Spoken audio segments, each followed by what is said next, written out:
We are now ready to learn about speaking with confidence.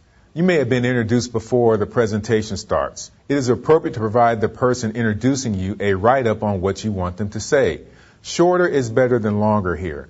But remember, if the audience doesn't know you, the introduction is the first step in establishing your credibility, and if done improperly, it could torpedo the presentation before you get started. The person introducing you is sometimes nervous, so give them a short bio. If you do not know them well, it is best to put on the sheet, "Please read exactly as written." You will be amazed and mostly disappointed when people ad-lib your introduction without this statement. Often there is no formal introduction and you may have to introduce yourself to the group. If everyone knows you, just stating your name and position is certainly appropriate. In cases where people in the audience don't know you, it is appropriate to attach a short bio to your presentation, and when you introduce yourself, simply state your name and position and casually mention, "If you want to know more about me, a short bio is attached to the end of the presentation." Developing and maintaining strong relationships is important, and if you have the opportunity to meet any of the key decision makers or audience members prior to the presentation, please do so. Another aspect of confidence is making sure you are dressed appropriately. Without going into a lot of detail here, consider one simple rule. Be dressed as well or better than the decision makers or highest ranking people in the audience. Dressing up is a sign of respect for your audience. Knowing the circumstances of the presentation also builds confidence. You should know the room, the number of attendees, key personnel attending, and the type of audio-visual equipment that will be used. One of the other critical aspects you should know that is often overlooked is what takes place before your presentation and what is scheduled after your presentation. What sandwiches you? This is important information, especially for key decision makers, because it may indicate whether they will arrive late or leave early. It may even be a predictor of their mood. Your posture and body language counts for a lot, and people are visual and pay more attention to it than what you are saying. You can consider it foundational to have good posture and body language so people will be able to hear and trust what you say. How to display confidence through body language and posture is hard to describe. When you are watching movies or a TV drama, look at the characters you identify with that exude confidence. Observe their mannerisms and how they handle themselves. Learn to put yourself in that mindset with a character you relate to.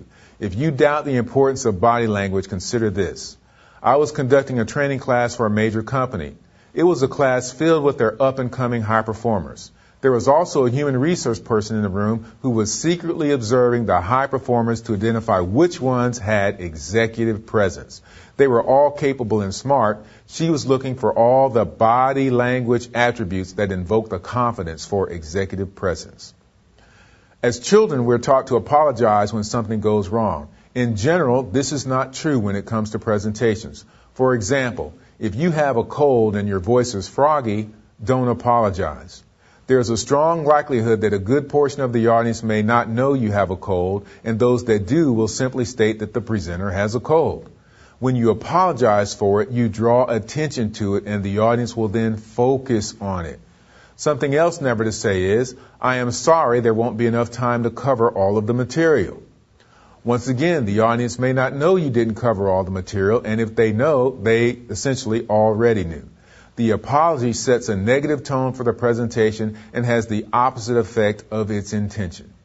Confidence can be achieved by practice. Here are the tips for practicing your presentation. Assuming you have prepared well, it is natural to still have some presentation anxiety, and it is usually a good thing as long as it doesn't get in the way of your confidence and performance during the presentation.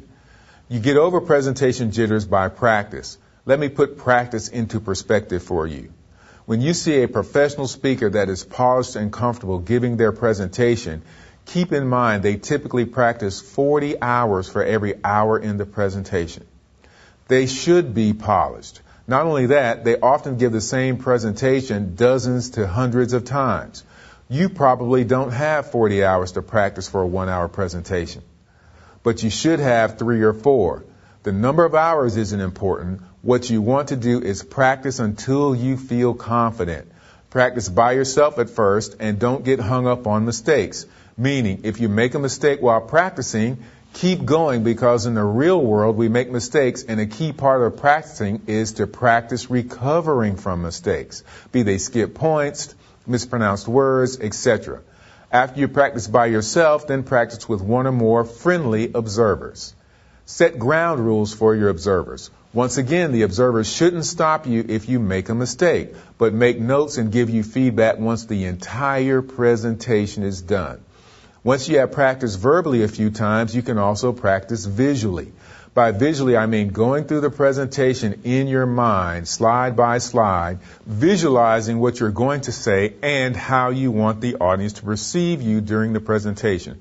The more you practice physically and virtually, the more comfortable you will become. When visualizing your presentation, paint the picture of how you want to be confident and engaging. See yourself doing it that way. The use of your voice is a vital component of a strong presentation. When speaking at a presentation, your voice should be a little louder than normal conversation. People can tell a lot by the tone of your voice. It communicates whether you are nervous, confident, or happy to be there. Listen to your voice on a recording. Practice saying things with confidence and enthusiasm. Even if you are nervous for a moment, it will come back to you. If your presentation is written, highlight key words you may want to emphasize. Take the highlighted words and restate them over and over 4 or 5 times, thinking about the emotional importance you are trying to convey. When you come to your actual presentation, it will make the words seem easy to emphasize, and it will sound more natural. The emphasis doesn't have to be dramatic, because the audience is capable of detecting very slight variations in voice. The key here is to provide variation and to not be straight monotone. Pace is another way you can provide variation. Also, pausing for a moment for a little silence adds variation. When it comes to how rapidly you should speak, a good model to adapt is that of a television news anchor. Their pace is good for most audiences. Make sure you speak loud enough for everyone to hear you. There is nothing wrong with verifying the people at the back of the room can hear you loud and clear. If you have the slightest doubt your voice will not carry throughout the room, then make arrangements for and use a microphone. When practicing, it is a good idea to record yourself to see how effectively you are using your voice to maintain interest. Video recording yourself is also valuable.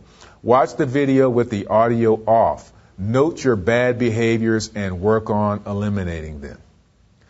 Gestures are also good, but shouldn't be excessive to the point of distraction. Gestures should always be seen by all and be done above the waist. If pointing at the screen or a display, try not to turn your back to the audience. If you must turn your back, stop speaking while your back is turned. Additionally, when moving in front of the audience, move with purpose by always taking at least 2 steps. Eye contact is an important part of demonstrating confidence and credibility also. Maintain eye contact with people for 3 to 5 seconds as you sweep the room. Eye contact is more important for small audiences. Whether small or large, it's important to give the entire audience an equal amount of attention. Some presenters tend to over-focus to a particular side of an audience or to just focus on where a key leader is located. Don't forget to smile. Smiles are contagious and help relax you and the audience. If practice doesn't make you comfortable or you just want to take your skills to a higher level, then consider joining a local chapter of Toastmasters. Toastmasters has helped thousands of professionals become proficient and effective speakers. Even more remarkable is the number of people who joined hating public speaking who found out once they become proficient, they love to speak. Private coaching is also a consideration, and I have paid for private coaching myself. You have to get comfortable. You have to get proficient. When you come back, we will talk about handling distractions during the presentation.